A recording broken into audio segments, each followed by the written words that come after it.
Oke, udah. 1, 2, 3.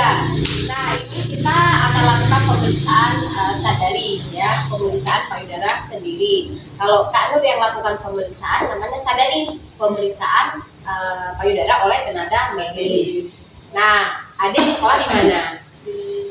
Akper Kesdan ya. Tapi selama ini setelah dapat menstruasi ada nggak melakukan pemeriksaan payudara sendiri? Nggak pernah ya. Nah, hal yang seperti ini sering terjadi pada kita remaja, pada kita perempuan, pada ibu menopause akibat ketidaktahuan ya, bukan tidak peduli, bukan apa, nggak tahu caranya gimana, betul kan? Kalau tahu caranya pasti kita akan lakukan pemeriksaan.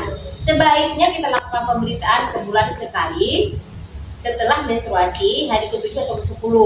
Bagi ibu yang menopause diambil tanggal yang sama, bulan yang sama setiap bulannya. Yang udah nggak dapat menstruasi. Bagi ibu yang menggunakan kontrasepsi, suntikan nggak pernah dapat haid itu boleh dilakukan tanggal yang sama, bulan yang sama. Kalau kita yang masih dapat haid, diambil dihitung dari hari pertama setelah menstruasi, diambil hari ke-7 atau ke-10. Setelah menstruasi. Iya, diambil hari ke-7 atau ke-10, dihitung aja dari pertama menstruasi. Caranya gimana nih? Ini tangan kita nih, angkat. Ini ke belakang, ini meraba ke pinggir ya, ke pinggir searah jarum jam. Habis itu didekatkan ke bagian puting ya, dari papila areola mamae ke puting, lalu kita pencet, kita tekan. Apakah dia mengeluarkan cairan? Kalau mengeluarkan cairan, kita nggak menyusui, berarti ada apa? Berarti ada masalah dengan kita. Begitu juga sebaliknya, kita lakukan perabaan untuk kita rasakan ada nggak benjolan, ya, ada nggak bulat seperti bakso atau kelereng, apakah jalan-jalan atau menetap. Itu kita harus waspada. Kalau ada apa dia? Nah, jangan sampai terjadi. Karena kenapa? Ciri-cirinya dia benjolan, massa terdapat di payudara, merah seperti kulit jeruk, dia berpori-pori, disertai dengan nyeri. Selama ini yang datang ambil rujukan, cirinya seperti itu. Pas sudah bermasalah, sudah menetap, baru lakukan pemeriksaan atau mengambil rujukan. Seharusnya sebelum terjadi kita sudah waspada, ya kan? Kalau sudah terlambat, biasanya dia sudah menyebar ke organ-organ yang lain, sehingga diangkat payudara kita. Itu sudah divonis menjadi kanker.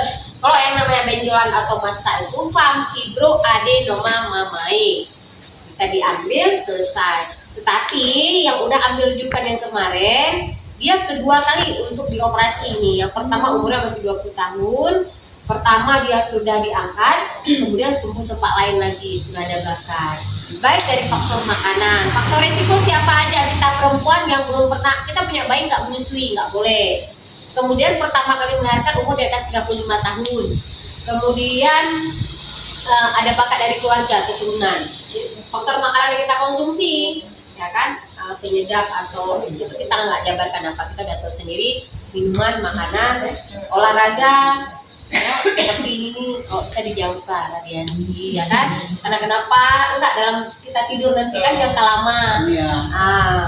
Itu dia sangat berpengaruh, ya. Karena resiko perempuan yang udah menopause di atas 25 tahun resiko tinggi. Barusan ada yang ambil rujukan umur 72 tahun si Amamai. Setiap hari ada. Makanya kita harus deteksi dini itu lebih bagus.